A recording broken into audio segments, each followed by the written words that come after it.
Chapter 6. The moment Marcus's eyes went dark, my daughters started screaming. Not the scared cries of children witnessing violence, but something far worse, agony ripping from their throats as their small bodies convulsed in perfect synchronization. The silver light that had blazed around them like protective armor flickered and dimmed, pulsing erratically like dying stars. Luna! I dropped Marcus's still form and lunged toward my daughters, but even as I reached for them, I could see what was happening. Their skin was taking on a grayish pallor, dark veins spreading across their faces like spiderwebs. The poison Marcus had described wasn't just weakening their connection to their power, it was turning their abilities against them. "Mommy, it hurts." Luna gasped, her violet eyes wide with terror and pain. "The light, it's burning us from inside." Stella was doubled over, silver flames erupting from her hands in uncontrolled bursts that left scorch marks on the cathedral floor. Can't make it stop," she sobbed, her small body shaking with the effort of containing power that was consuming her from within. Aurora had gone completely still, her eyes rolled back to show only white, but I could feel reality shifting around her in dangerous waves. Past and future were bleeding into the present again, but chaotically now, without purpose or control. The air around her shimmered with visions that made no sense, fragments of possibility torn from their proper place in time. "What's happening to them?" Damon demanded, dropping to his knees beside me. His hands hovered over the girls, desperate to help but afraid to touch them as their power fluctuated wildly. "The poison," I said through gritted teeth, my eyes finding Marcus's father where he stood paralyzed by Luna's binding spell. Marcus said he'd been diluting it for months, but they've still been building up toxins that turn their abilities against them. Now that they've used their full power. I couldn't finish the sentence. Couldn't voice the truth that was becoming horrifically clear as I watched my daughter's life forces battling against the corruption in their systems. They were dying. The Trinity of the Silver Moon, the prophesied children who were supposed to unite the supernatural world, were dying because I'd trusted the wrong man with their lives. Elder Marcus tried to speak, but Luna's binding held firm. Only truth could pass his lips now, and the truth was that he'd orchestrated this moment down to the smallest detail. He'd used his son's love for us as a weapon, had counted on Marcus's devotion to make the poison's delivery seamless and undetectable. The rage that filled me made my earlier transformation look like a gentle mood swing. Power exploded outward from my core, not the controlled alpha authority I'd wielded in battle, but something primal and devastating. The ancient stones of the cathedral cracked under the pressure, and several of the remaining warriors stumbled backward in terror. I was going to kill him. I was going to tear Elder Marcus apart with my bare hands and scatter the pieces to the four winds. I was going to make him pay for every moment of pain my daughters had endured, for every nightmare they'd suffered while his poison worked its way through their systems. "Sarah, no." Damon's arms wrapped around me from behind, his strength barely sufficient to hold me back as I lunged toward the paralyzed elder. "We need him alive. I need him dead." I snarled, my hybrid form blazing with silver fire that made the air itself burn. "He poisoned them. He used Marcus's love against us. He's the only one who knows how to make the antidote," Damon said urgently, his grip tightening as I fought against his restraint. "Look at them, Sarah. Look at our daughters. We don't have time for revenge. We need answers." My daughter's screams cut through my fury like shards of glass, and I forced myself to focus on what mattered. Revenge could wait. Justice could wait. Right now, the only thing that mattered was saving Luna, Stella, and Aurora. I shifted back to human form, though power still crackled around me like barely contained lightning. "Release him from the binding," I ordered Luna, my voice steady despite the panic clawing at my chest. "Just enough so he can tell us how to fix this." Luna's pain-glazed eyes found mine, and she nodded weakly. The silver light around Elder Marcus flickered, and suddenly he could speak again, though I could see the binding was still in place, ensuring only truth would come from his lips. "There is no antidote," he said immediately, the words forced from him by Luna's compulsion. "The poison was designed to be irreversible once their power was fully activated." I wanted them to die, wanted the prophecy to die with them. The confession hit me like a physical blow. No antidote. No way to save them. I'd failed as a mother in the most fundamental way possible. I'd let someone I trusted poison my children, and now I was going to watch them die. Liar, Damon growled, his own power rising in response to the threat to our daughters. There has to be something. Some way to counteract what you've done. I'm bound to speak only truth, Elder Marcus replied, his voice hollow with defeat. The poison feeds on supernatural power, grows stronger the more they use their abilities. It was always meant to be a trap, let them reveal themselves fully, then watch as their own gifts consume them from within. Stella's sobs grew weaker, her silver flames guttering lower. Aurora's reality shifting had slowed to occasional ripples, and Luna's violet eyes were losing focus. I could feel their life forces fading, could sense the Trinity's bond with each other fraying as the poison worked its deadly magic. Then Celine stepped forward. She was still in her torn wedding dress, still beautiful despite everything that had happened, but there was something different in her expression. Not the calculated malice I'd grown accustomed to, but something that might have been regret. There might be a way, she said quietly. Every eye in the cathedral turned to her, including Elder Marcus's. His face went white with shock and something that looked like betrayal. Celine, no. We agreed. You agreed, she cut him off, her voice sharp with years of suppressed resentment. I was 19 years old when you convinced me to seduce Damon, to destroy his bond with Sarah. I was barely more than a child myself, and you made me believe I was saving the pack from destruction. She looked at my dying daughters, and I saw something crack in her perfect composure. But they're not destroyers. They're healers. Even when you sent warriors to kill them, they used their power to protect everyone else in this cathedral. They're exactly what the prophecy promised, unity, not conquest. The way, I said urgently, taking a step toward her despite every instinct screaming not to trust this woman who'd destroyed my life once before. You said there might be a way to save them. Celine's blue eyes met mine, and for the first time in 5 years, I saw her without her carefully constructed mask. She looked tired. Haunted. Like a woman who'd spent years living with choices that had slowly eaten away at her soul. The poison feeds on supernatural power, she said slowly, her voice carrying to every corner of the silent cathedral. But it can be drawn out if someone willingly takes it into themselves. Someone with enough alpha power to contain it, to burn it out of their system through sheer force of will. I'll do it, I said immediately. Whatever it takes. It has to be their father, Celine interrupted. The poison recognizes bloodline connections. Only Damon's alpha power can draw it from them completely. Damon stepped forward without hesitation. Then we do it. How? But Celine's expression had gone grim, and I felt my heart sink even before she spoke. The process would drain your alpha power permanently, Damon. You'd survive, but you'd be ordinary. Human-level strength, human lifespan, no connection to pack hierarchy or supernatural abilities. You'd save them, but you'd lose everything that makes you what you are. The words hung in the air like a death sentence. Damon's alpha power wasn't just his strength, it was his identity, his purpose, the foundation of everything he'd built his life around. To give it up permanently would be like asking him to cut out his own heart. But he didn't hesitate. How do we start? He asked simply. Damon, no, Elder Thorne stepped forward, his ancient face creased with concern. You don't understand what you're agreeing to. Without your alpha power, you couldn't lead the pack, couldn't protect your territory, couldn't. I couldn't save my daughters the first time because I was too worried about my position, my reputation, my precious alpha status. Damon cut him off, his dark eyes blazing with determination. I won't make that mistake again. They matter more than any of it. He looked at me, and in his gaze I saw 5 years of regret, of desperate longing, of love that had never truly died despite everything that had happened between us. I failed them once, Sarah. I failed you.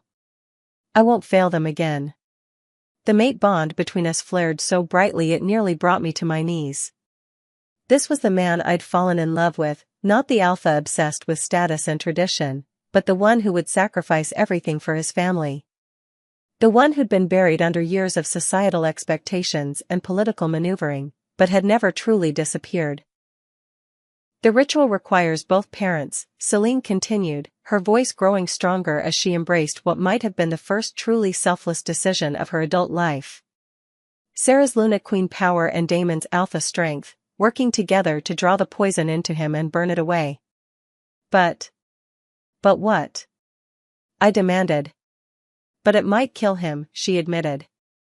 Taking that much corruption into his system, trying to burn it away without the supernatural strength to heal from it, there's a very real chance he won't survive the process. The cathedral fell silent except for my daughter's weakening cries. I looked at them, my 3 little girls who'd been the center of my world for 5 years, who'd never asked to be prophesied or poisoned or caught in the middle of supernatural politics. They were fading fast, their combined light growing dimmer with each passing moment. Then I looked at Damon, the man who'd broken my heart so completely I'd thought it would never heal, who was now offering to die to save the children he'd only just learned existed. Do it, I said quietly. Tell us what we need to do. Celine nodded, her blonde hair catching the cathedral's stained glass light as she moved toward the altar. We'll need to create a circle, use the sacred space to amplify the connection between you. The girls will need to be in the center, and you'll both need to open yourselves completely to the mate bond. My heart clenched. Opening completely to the mate bond meant dropping every wall I'd built over the past 5 years, letting Damon feel every moment of pain and loneliness and betrayal I'd endured. It meant trusting him with my heart again, even knowing he might not survive the next hour. But as Aurora's reality shifting finally stopped completely, as Stella's flames guttered to nothing, as Luna's violet eyes went completely glassy, I knew I'd risk anything to save them. Positions, I said, lifting Luna's limp form while Damon gathered Stella and Aurora. Whatever happens next, we face it together. For the first time in 5 years, the words felt like a promise rather than a threat. But as we arranged ourselves in the center of Celine's ritual circle, as I felt the mate bond preparing to blaze between us with potentially lethal intensity, I couldn't shake the feeling that we were about to discover just how much more we could lose. Chapter 7. I watched Damon cradle Stella's dying form against his chest, his hands shaking as he felt her life force growing weaker by the moment. The man who'd commanded armies, who'd never shown weakness in public, was coming apart at the seams as he faced losing a daughter he'd only just discovered. I can't do this, he whispered, his voice breaking. How can I choose between saving them and being able to protect them afterward? If I lose my alpha power, how do I keep them safe from the next threat? How do I? You don't, I said quietly, adjusting Luna's limp weight in my arms. You trust that love is stronger than power. That being their father matters more than being their alpha. The bitter irony wasn't lost on me. 5 years ago, he'd chosen his throne over our bond, had let political concerns outweigh his heart. Now the universe was demanding he make the opposite choice, sacrifice everything he'd valued above our relationship to save the children born from it. Part of me, the part that had spent 5 years nursing heartbreak and betrayal, wanted him to suffer through this decision. Wanted him to feel the crushing weight of impossible choices, the way I'd felt every day since my banishment. But as I looked at Aurora's still face, at the gray pallor spreading across her cheeks, I realized revenge meant nothing if my daughters died. Time, I said urgently. How much time do we have left? Celine was still arranging the ritual circle, her movements precise despite the chaos around us. Minutes, she replied without looking up. Their life forces are failing fast. Once the Trinity bond breaks completely. She didn't need to finish. I could feel it myself. The connection between my daughters that had existed since before their birth was fraying. Threads of silver light snapping one by one as the poison consumed them from within. When that bond shattered completely, they would die. Do it, Damon said suddenly, his voice strong with resolution. I don't care about the throne. Don't care about status or power or anything except them. Tell me what I need to do. The relief that flooded through me was almost overwhelming. This was the man I'd fallen in love with. The one who'd been buried under years of political pressure and societal expectations. The one who would sacrifice anything for his family. Place them in the center of the circle, Celine instructed, her hands weaving patterns in the air that made the cathedral's stones hum with ancient power. The girls need to be touching, their trinity bond as strong as possible. Then you and Sarah stand at opposite points, north and south, Alpha and Luna, balancing forces. We moved quickly, laying my daughters in the center of the intricate pattern Celine had carved into the cathedral floor with silver light. Luna, Stella, and Aurora formed a perfect triangle, their small hands just barely touching, their combined glow so faint it was barely visible. As I took my position at the southern point of the circle, I felt something stirring deep in my chest. The Luna Queen power that had awakened during the battle was growing stronger, responding to the ancient magic Celine was channeling. But it felt different now, not just the authority to command werewolves, but something vast and encompassing that made my skin tingle with possibility. Open the mate bond, Celine commanded, her blue eyes blazing with concentration as she began to chant in the old tongue. Let it flow between you without barriers, without protection. The ritual needs your combined strength, your united will. I hesitated for a fraction of a second. Opening the mate bond completely meant letting Damon feel everything. 5 years of pain and loneliness, the agony of giving birth alone, the fear and desperation of raising 3 supernatural children without any support. It meant being vulnerable in a way I hadn't allowed myself to be since the night he'd cast me out. But Luna's breathing was growing more labored, and Stella had gone completely still. There was no time for self-protection. I dropped every wall, every barrier, every carefully constructed defense I'd built around my heart. The mate bond blazed to life between us with an intensity that stole my breath, carrying 5 years of separation and pain and desperate longing. Through the connection, I felt Damon's shock as my emotions hit him full force. The devastating loneliness of those first months in exile. The terror of discovering I was carrying triplets with no pack support, no medical knowledge of supernatural multiple births. The agonizing fear every time one of the girls showed signs of their emerging power, knowing I had no idea how to guide or protect them. But underneath all the pain, he felt something else, the fierce, unwavering love I'd carried for him despite everything. The way I'd never stopped hoping he'd realize the truth, never stopped missing the mate bond we'd shared, never stopped loving the man he'd been before politics and tradition had corrupted his judgment. Sarah, he whispered, my name carrying 5 years of regret and desperate longing. I'm so sorry. I'm so sorry for all of it. I know, I replied, tears streaming down my face as I felt his matching emotions through the bond. His horror at what he'd done, his self-loathing for believing Celine's lies, his desperate desire to make amends for the unforgivable. We'll deal with it later. Right now, just help me save them. The ritual circle blazed brighter as our combined power fed into it. Silver light spiraling upward from the ancient stones. I could feel the magic beginning to work, could sense the poison in my daughter's systems responding to the pull of Damon's alpha strength. But then Elder Marcus stepped forward. Celine, stop this, he commanded, his voice carrying despite Luna's binding. The compulsion to speak only truth was still in place, but his fanaticism blazed stronger than any magical constraint. You're betraying everything we've worked for. The prophecy was right, Celine snapped, not breaking her concentration as the ritual intensified. But we were wrong about what it meant. These children aren't destroyers, they're healers. They're exactly what the supernatural world needs.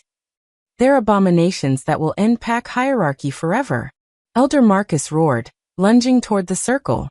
I won't let you. Celine's hand shot out, silver fire erupting from her palm to strike her father in the chest. The blow sent him flying backward, his body hitting the cathedral wall with a sickening crack. But instead of staying down, he began to laugh.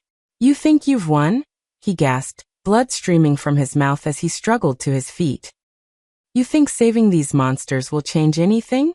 I've been preparing for this moment for 30 years, daughter. Did you really think I'd come here without contingencies? He reached into his jacket and pulled out a small device that looked like a modified detonator. My blood turned to ice as I realized what it was, not explosives but something far worse.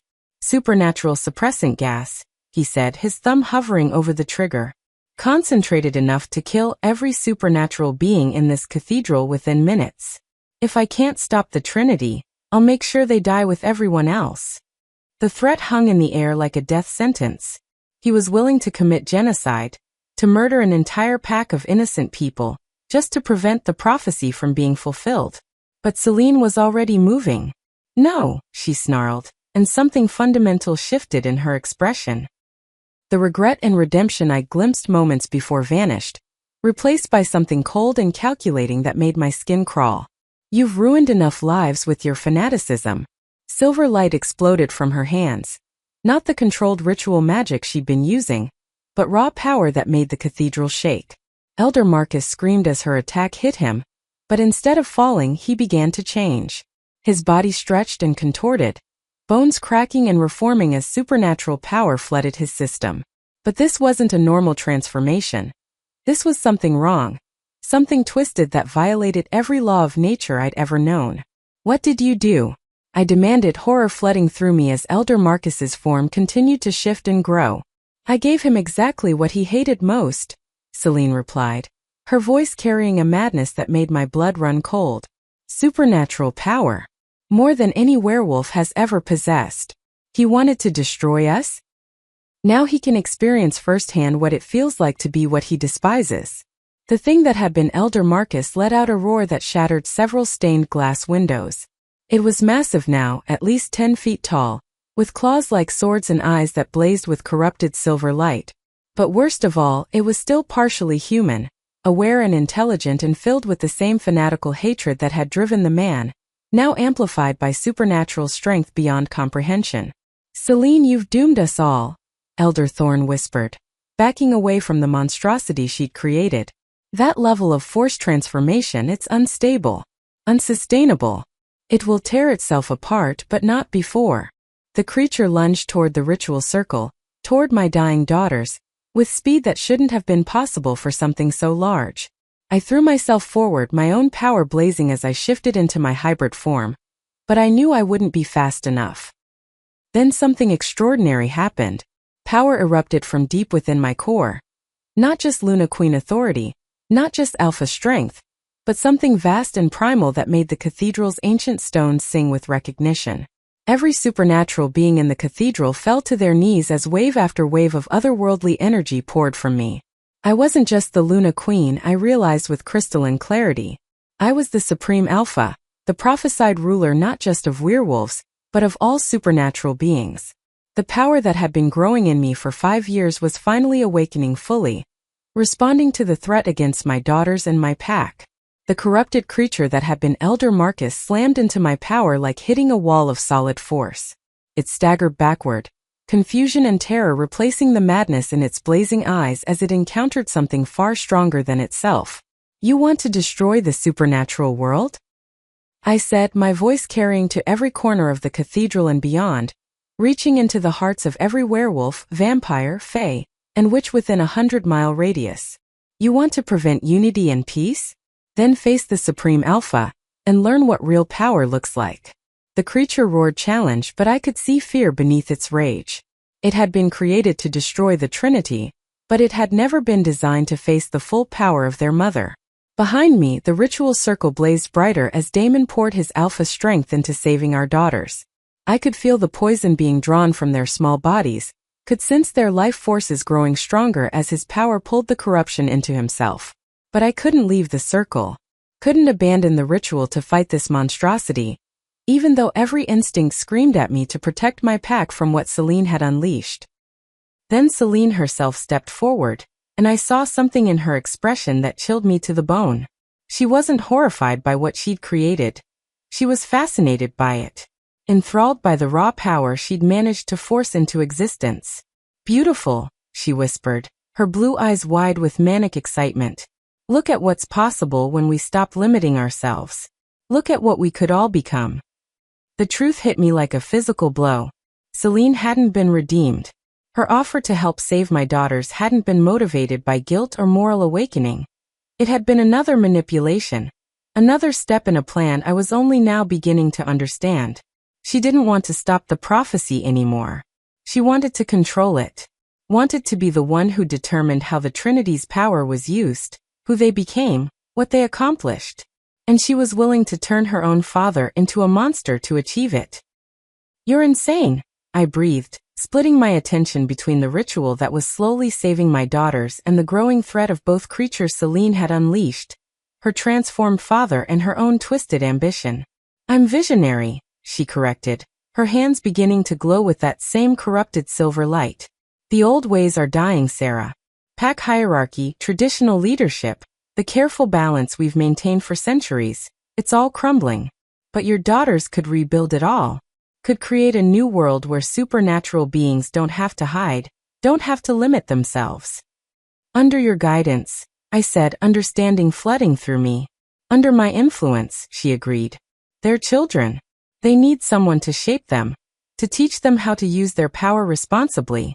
Someone who understands the bigger picture." The creature that had been her father chose that moment to attack again, its massive claws reaching for Luna's still form. But this time I was ready.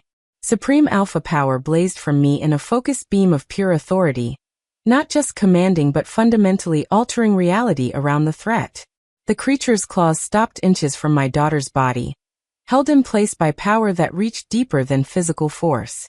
"You will not touch my children," I commanded, and my voice carried the weight of absolute law. "You will not threaten my pack. You will stop." The corrupted creature froze completely, its eyes wide with shock as it realized it had no choice but to obey. Supreme Alpha authority wasn't just strong. It was undeniable to any supernatural being, no matter how powerful or twisted. But Celine was still human enough to resist, and her power was still growing. "Impressive," she said, circling the ritual circle like a predator stalking prey. "But you're splitting your focus, aren't Sarah? How long can you maintain that level of control, while also saving your daughters? How long before you have to choose between stopping me and completing the ritual?" She was right, and we both knew it. The ritual demanded everything Damon and I could give, required our complete attention and power to draw the poison from our daughters' systems. But I couldn't let her transform more people into monsters, couldn't let her corrupted vision of the future take root. Through the mate bond, I felt Damon's understanding and his desperate resolve. He was weakening rapidly as the ritual pulled his alpha power from him, as he took our daughter's poison into his own system. But he was also feeling my conflict, sensing the impossible choice I was being forced to make. "Trust me," his voice whispered through our connection. "Save the pack. I'll save our daughters." The faith in his mental voice, the absolute certainty that he could complete the ritual alone even if it killed him, nearly broke my heart. But as Celine's power flared brighter and more pack members began to back away in terror, I knew he was right. The Supreme Alpha's duty was to all supernatural beings, not just her own children. And sometimes protecting everyone meant making the hardest choice of all. I turned to face Celine fully, letting my Supreme Alpha power blaze unchecked for the first time in my life, and prepared to discover just how far I was willing to go to stop her twisted vision of the future. Chapter 8. I felt the exact moment Damon's alpha power died. It rippled through the mate bond like a shockwave, not painful, but profoundly empty, like a song suddenly missing its melody. The man who had commanded armies, who had ruled through strength and ancestral authority, became simply Damon. Father, protector, the human man who loved his daughters enough to sacrifice everything he'd ever been to save them. The ritual circle blazed brighter as his sacrifice fed the ancient magic, silver light spiraling upward like a beacon that could be seen from heaven itself. I watched through my Supreme Alpha awareness as the poison was drawn from Luna, Stella, and Aurora's small bodies, pulled into Damon's system where his fading alpha power burned it away like purifying fire. He screamed. The agony of taking that much corruption into his body, of letting it consume the supernatural strength that was part of his very DNA, should have killed him instantly. But love made him stronger than biology, and he held on as the dark toxins ravaged his system, held on as his wolf form flickered and died, held on until every trace of poison had been cleansed from his daughters' bodies. When the light finally faded, three things became immediately clear. My daughters were breathing normally, their natural color returning as their Trinity bond blazed stronger than ever before. Damon was alive, but forever changed, no longer the supernatural alpha he'd been born to be, but still the father our children needed him to be. And Celine was screaming in fury at seeing her carefully laid plans crumble to ash. No, she shrieked, her corrupted power flaring wildly as she realized the ritual had succeeded. This wasn't supposed to happen. I was supposed to guide them, shape them, control their destiny. The creature that had been her father roared an echo of her rage, but my supreme alpha command held it frozen, unable to move against my will. Still, I could feel the strain of maintaining that level of control while simultaneously managing the aftermath of the ritual. My daughters were stirring, their violet eyes opening with a clarity and purpose that made my heart swell with pride and terror in equal measure. They sat up in perfect synchronization, their small hands still touching, their combined power beginning to pulse with something far greater than healing. "Mommy?" Luna's voice carried that otherworldly authority again, but softer now, more controlled. "We can feel everything. Everyone." Stella nodded, her silver flames dancing around her fingers without burning. "All the scared people. All the angry people. All the broken connections between the packs." Aurora's reality-shifting abilities had stabilized, no longer chaotically pulling past and future into the present but showing glimpses of possibility with surgical precision. "We can fix it," she said simply. "We can heal what's been broken." Before I could respond, before I could warn them about the dangers of using their power so soon after nearly dying, they acted. The Trinity bond between them exploded outward, silver light racing through the cathedral and beyond, touching every supernatural being within a 100-mile radius. But this wasn't the overwhelming authority I wielded as Supreme Alpha, this was something gentler, more fundamental. It was healing on a level that transcended the physical. Through my enhanced awareness, I felt the change rippling outward like stones dropped in still water. Pack rivalries that had festered for generations simply stopped mattering. Ancient grudges between werewolf clans dissolved as my daughter's power reminded everyone what it felt like to belong to something larger than territorial disputes. The artificial barriers that had divided supernatural species for centuries began to crack and crumble. In the cathedral itself, I watched wolves from different packs. Some who had been enemies for decades, help each other to their feet. Elder Thorn was supporting a warrior who had come to kill the Trinity, both of them looking stunned by the sudden absence of hostility between them. "This is impossible," Elder Thorn whispered, his ancient eyes wide with wonder. "The divisions between packs, the hierarchy that's existed since the first Alpha, it's all changing." "Not changing," Luna corrected gently, her 4-year-old voice carrying wisdom that should have taken centuries to acquire. "Healing. This is what it was always supposed to feel like before people forgot that strength comes from unity, not dominance." The truth of her words resonated through every supernatural being present. We hadn't lost our individual identities, our pack loyalties, our cultural traditions, but the toxic competition, the endless power struggles, the fear-based hierarchies that had kept us divided were simply gone. Burned away by the Trinity's combined light like morning sun burning off fog. But Celine wasn't ready to accept defeat. "You think this changes anything?" she snarled, her corrupted power building to dangerous levels. "You think your pretty light show can erase centuries of natural order? I'll show you what real power looks like." She raised her hands, silver fire crackling between her fingers, but this wasn't the clean healing flame her father had once wielded. This was something dark and twisted, fed by her fury and desperation, designed to destroy rather than create. The attack she launched wasn't aimed at me or even at my daughters. It was aimed at the pack members who were still helping each other, still marveling at the sudden peace between former enemies. She was going to murder innocent people just to prove that unity was impossible, that her vision of controlled power was the only realistic future. I moved without thinking, my supreme alpha authority blazing as I intercepted her attack with my own power. The collision of energies sent shockwaves through the cathedral, cracking stone that had stood for centuries and sending everyone scrambling for cover. "Enough," I commanded, pouring absolute authority into the word. "You will stop.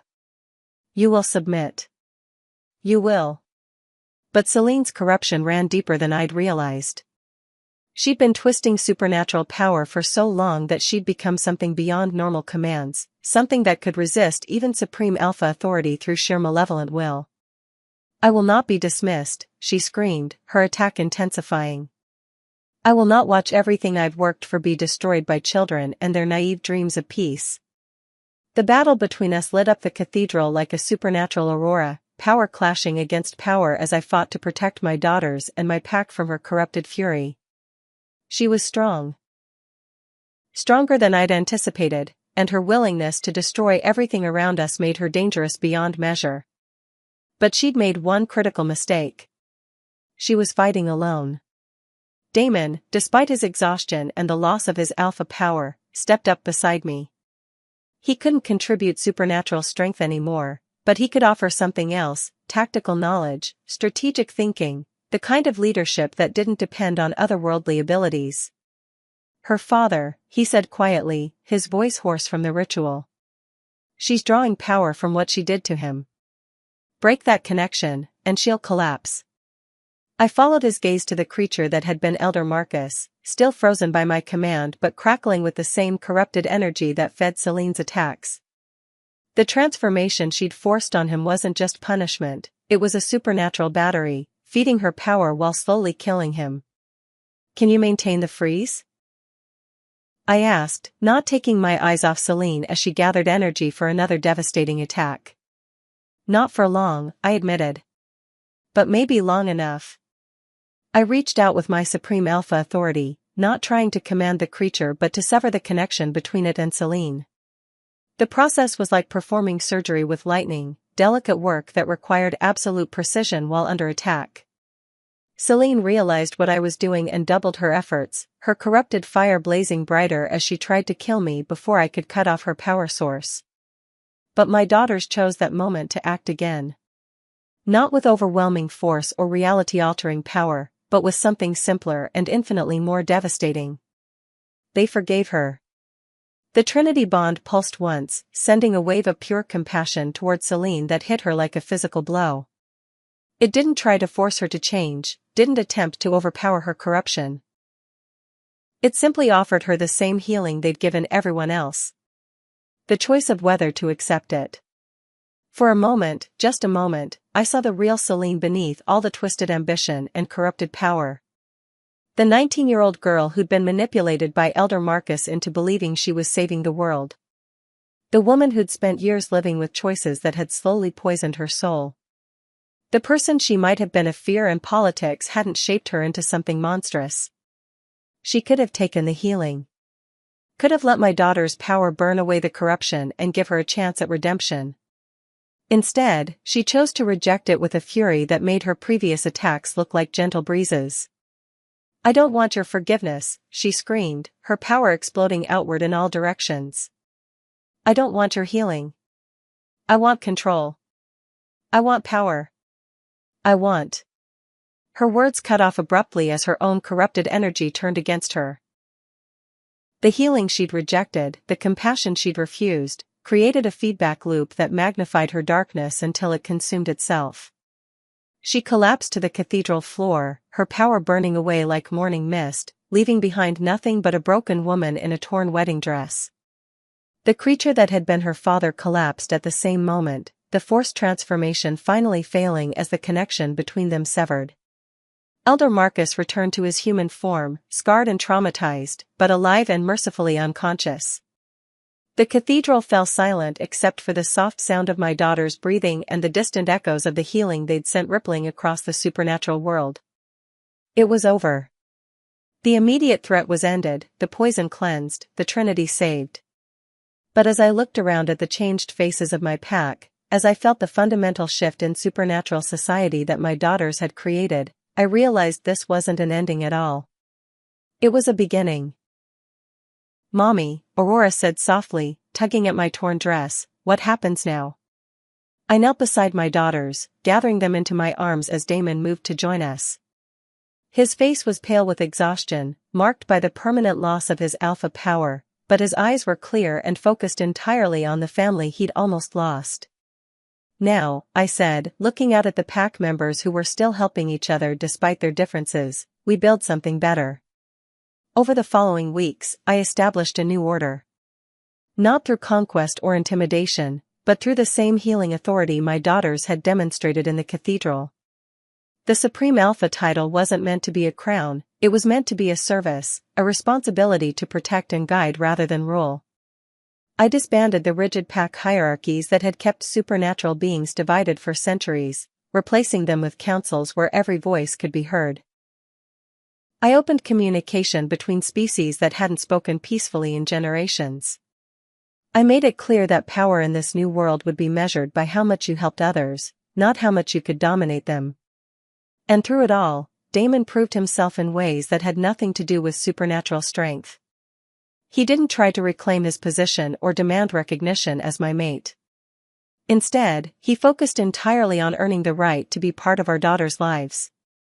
He learned their favorite bedtime stories, their individual quirks and preferences, their fears and dreams. He attended every school performance and doctor's appointment, helped with homework and nightmares, and slowly built the relationships he'd lost through his own mistakes. I didn't forgive him immediately. 5 years of pain and betrayal couldn't be erased by one grand gesture, no matter how noble.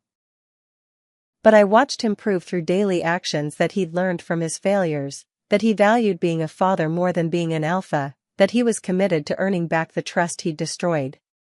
And gradually, carefully, I began to let him back into my heart. Not as the broken girl who'd been cast out in disgrace, but as the woman I'd become through surviving that exile.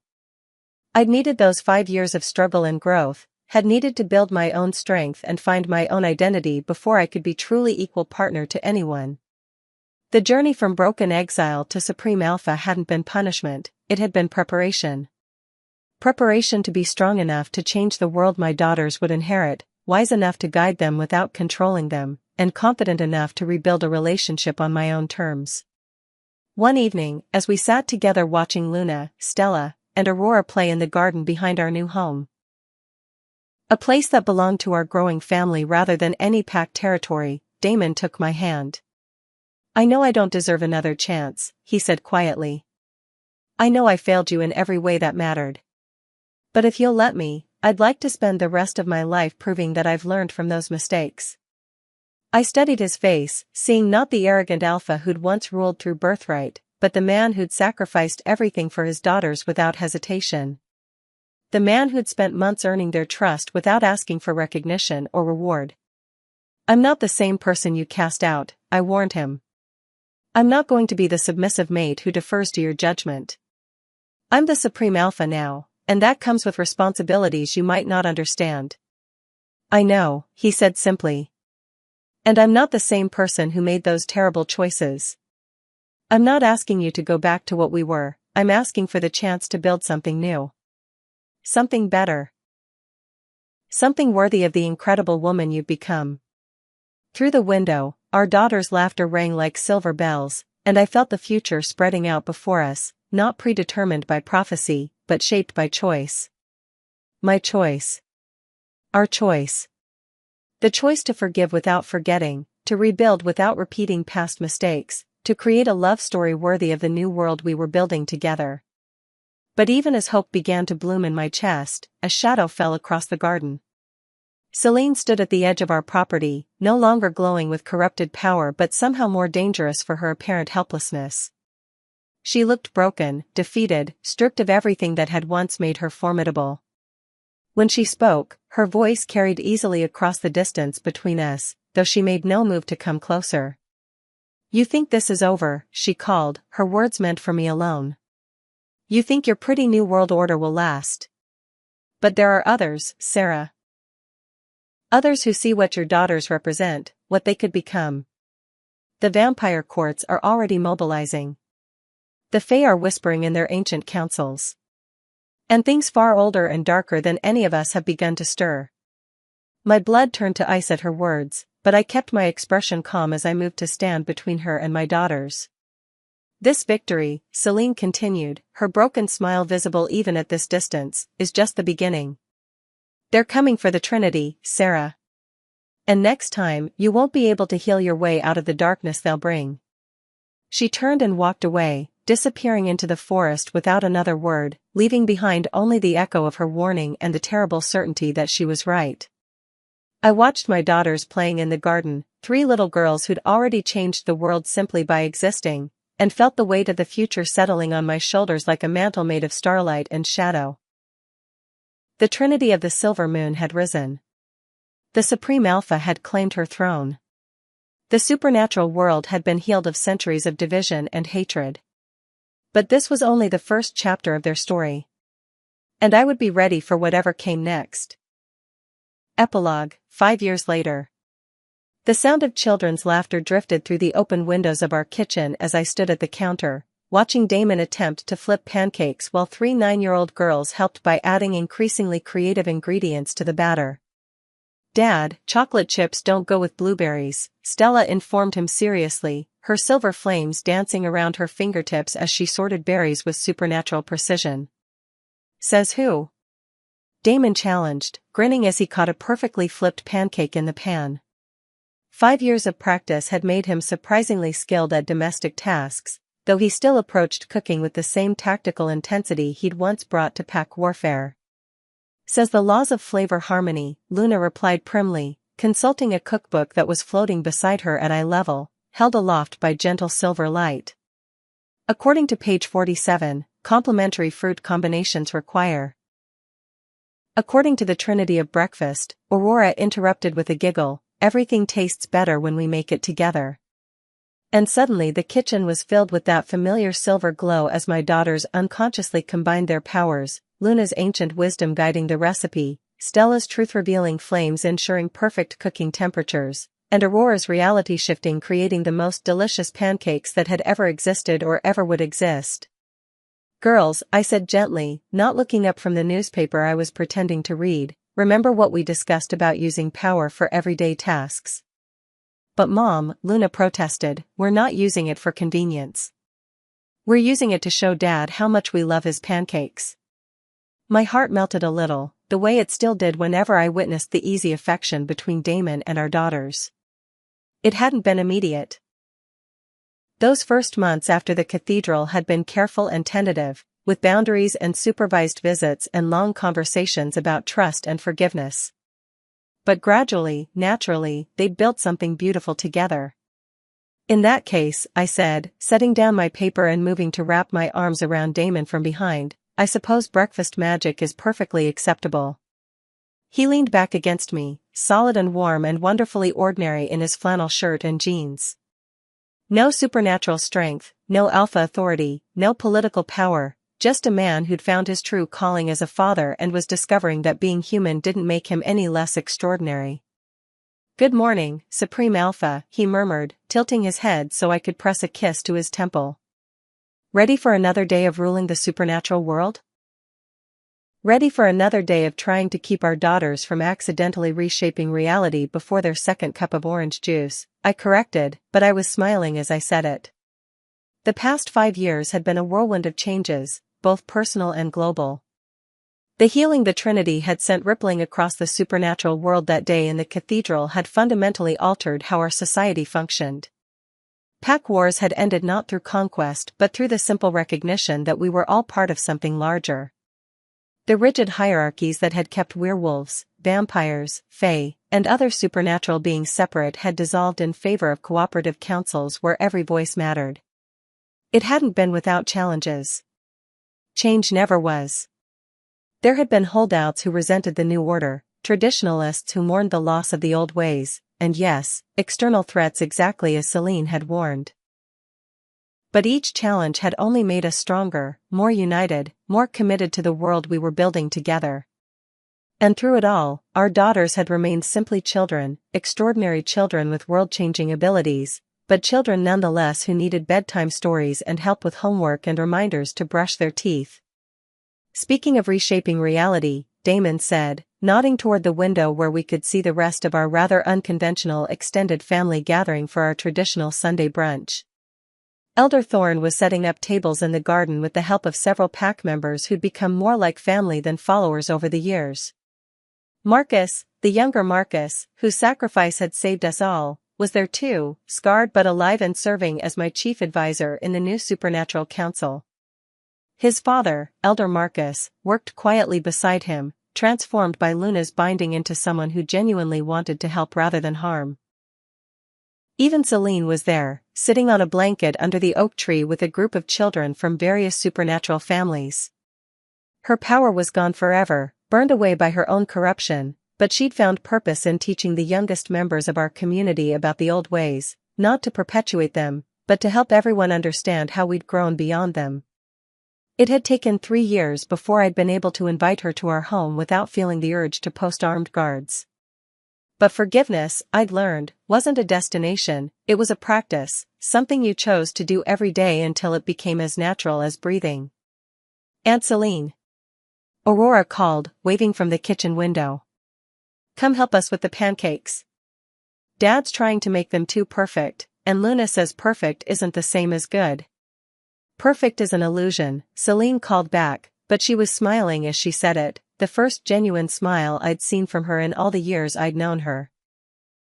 "Good is what happens when you stop trying to control everything and start letting love guide your choices. See?" Aurora said triumphantly. "Aunt Celine understands." I caught Damon's eye and saw my own amazement reflected there. 5 years ago, if someone had told me I'd be standing in my kitchen with the man who'd once banished me, watching our daughters seek advice from the woman who'd tried to destroy us, I'd have questioned their sanity. But here we were, living proof that redemption was possible, that people could change, that love really was stronger than hatred. "Mom," Stella said suddenly, her flames guttering as concern crossed her young face, "someone's coming. Someone, different." I was instantly alert, my supreme alpha senses extending outward to scan for threats. But what I found wasn't danger, it was something far more unexpected. A delegation was approaching through the forest that bordered our property, moving with the careful formality of an official diplomatic mission. At their head walked a woman I recognized from council meetings, Lady Nightshade, one of the vampire court's most respected elders.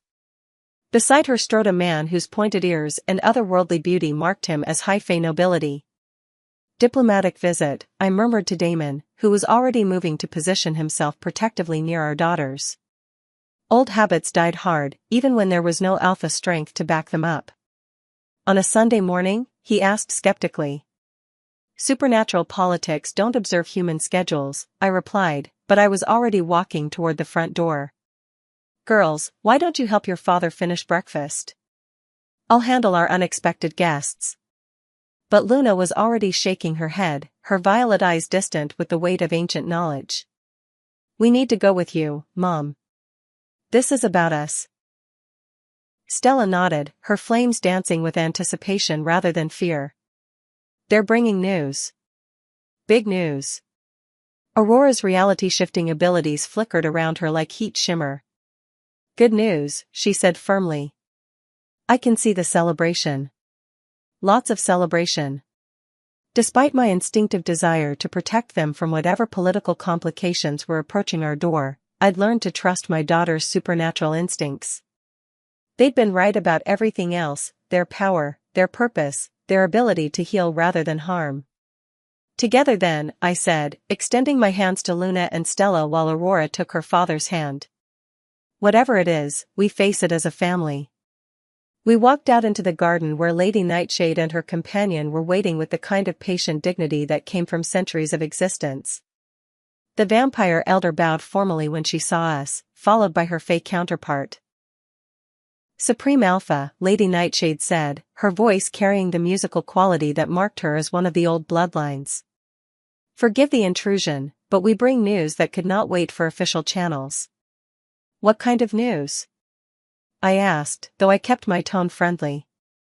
The past 5 years had taught me that most diplomatic crises could be avoided through open communication and mutual respect. The Fey nobleman stepped forward, his ageless features bright with something that looked remarkably like joy. "The kind of news that comes perhaps once in 1,000 years, he said. "Your daughter's healing has reached farther than any of us imagined possible." He gestured, and the air shimmered with Fey magic, showing us images that took my breath away. Supernatural communities across the globe, vampire covens in ancient European cities, werewolf packs in the American wilderness, Fey courts in hidden valleys, and creatures I didn't even recognize. All living in harmony that would have been impossible just 5 years ago. The barriers between our worlds are dissolving, Lady Nightshade continued. Not through conquest or forced integration, but through genuine understanding and cooperation. The Trinity's gift has created a new age of peace that spans every supernatural species. That's wonderful, I said carefully, but I sense there's more to this visit than just sharing good news. The two delegates exchanged glances, and suddenly both of them were smiling with excitement that made them look centuries younger than they actually were. There is to be a formal celebration, the Fey Lord announced. A gathering of every supernatural community on Earth, brought together to honor the Trinity of the Silver Moon and officially recognize the new age they've created. A party. Aurora clapped her hands in delight. A really, really big party. The biggest party in supernatural history, Lady Nightshade confirmed, her ancient dignity cracking to reveal genuine warmth.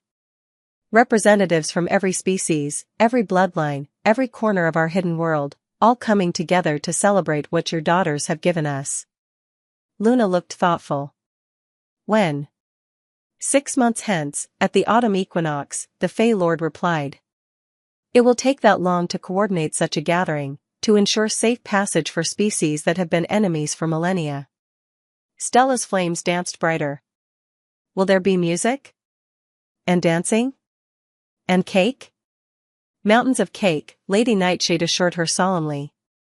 I have it on good authority that the werewolf packs are competing to create the most elaborate dessert displays, while the vampire covens are planning wine pairings that will be discussed for centuries. I felt Damon's hand find mine, his human strength steady and reassuring as we processed what we were being told. A global celebration of supernatural unity, centered around our 9-year-old daughters. The political implications alone were staggering.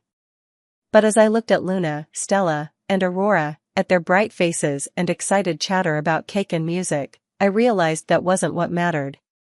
What mattered was that the world they were growing up in would be fundamentally different from the one I'd been born into. Better. Kinder. More connected. We'd be honored to attend, I said formally, then grinned at our guest's obvious relief. Though I should warn you, traveling with the Trinity requires extensive planning. They have opinions about everything from transportation to accommodations. We'll need our own rooms, Luna said seriously. Aurora talks in her sleep, and she sometimes accidentally shifts reality when she dreams. And we'll need advance notice of all the food ingredients, Stella added. My flames show the truth about everything, including whether something will give us stomachaches. And we'll need time to meet everyone, Aurora finished. I can see all the people who are going to become our friends, and there are so many of them. Lady Nightshade and the Fey Lord exchanged another look, but this one was filled with delight rather than concern. It will be our pleasure to accommodate any requests from the Trinity, the vampire elder said. You've given us a future we never dared dream was possible. The least we can do is ensure you have comfortable pillows and properly vetted snacks.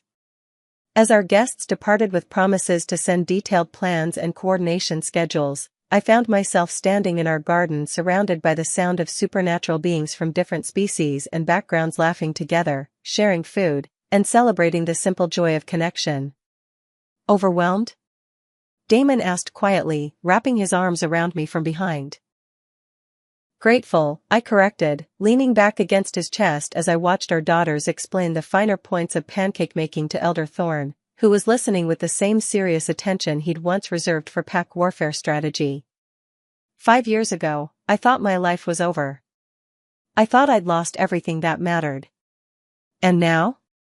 I turned in his arms, looking up at the man who'd once broken my heart so completely I'd thought it would never heal, who'd spent 5 years proving through daily actions that people could change, that love could grow stronger in the broken places.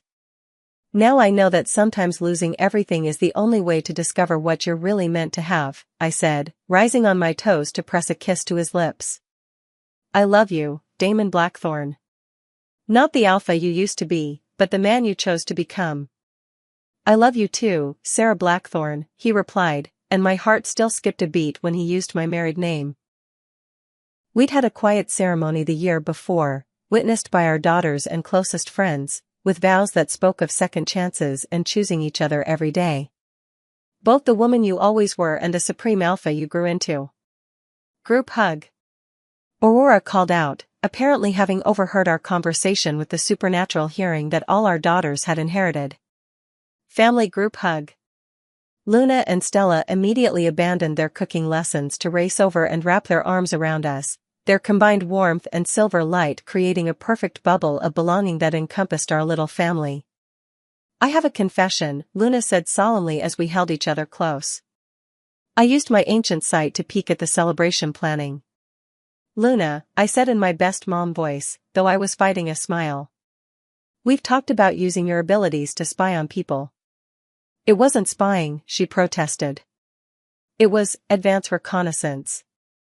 And Mom, it's going to be amazing. There are going to be creatures there we've never even heard of, music that hasn't been played for centuries, and food from every corner of the supernatural world. Will you dance with me at the party, Dad? Stella asked, looking up at Damon with shining eyes. I promise not to accidentally set anything on fire. I'd be honored to dance with the most beautiful truth-teller in the supernatural world, Damon replied seriously, and Stella beamed with pride. What about me? Aurora demanded. Will you dance with me too? I'll dance with all my girls, Damon promised. Though I should warn you, I've spent the last 5 years learning to cook and change diapers and braid hair. My dancing skills might be a little rusty. That's okay, Aurora said confidently. I can see the future where we're all dancing together, and it's perfect.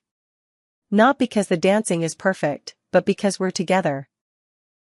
As the afternoon sun streamed through the leaves of our oak tree, as the sound of our chosen family's laughter filled the air around us, as my daughter's silver light wrapped us all in warmth and belonging, I felt a deep sense of completion settle into my bones.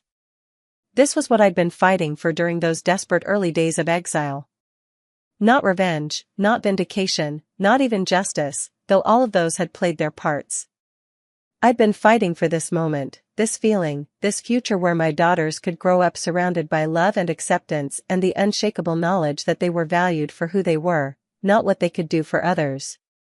The Trinity of the Silver Moon would face other challenges as they grew older. The supernatural world they'd helped create would encounter new problems, new conflicts, new opportunities for growth and healing. But whatever came next, we would face it together. Not as the broken fragments of a family torn apart by politics and lies, but as something new and stronger and infinitely more resilient. We would face it as the Blackthorns, bound not by pack hierarchy or prophetic destiny, but by the simple, revolutionary power of choosing to love each other every single day. And if that wasn't magic worthy of changing the world, I didn't know what was. Come on, I said, kissing the top of each daughter's head before stepping back toward the house.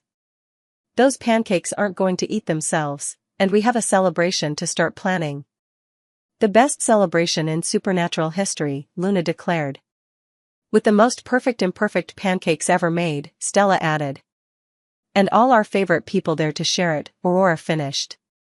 Hand in hand, we walked back toward our home, our real home, built on forgiveness and second chances and the daily choice to believe that tomorrow could be better than today. Ready to begin the next chapter of our extraordinary, perfectly ordinary life.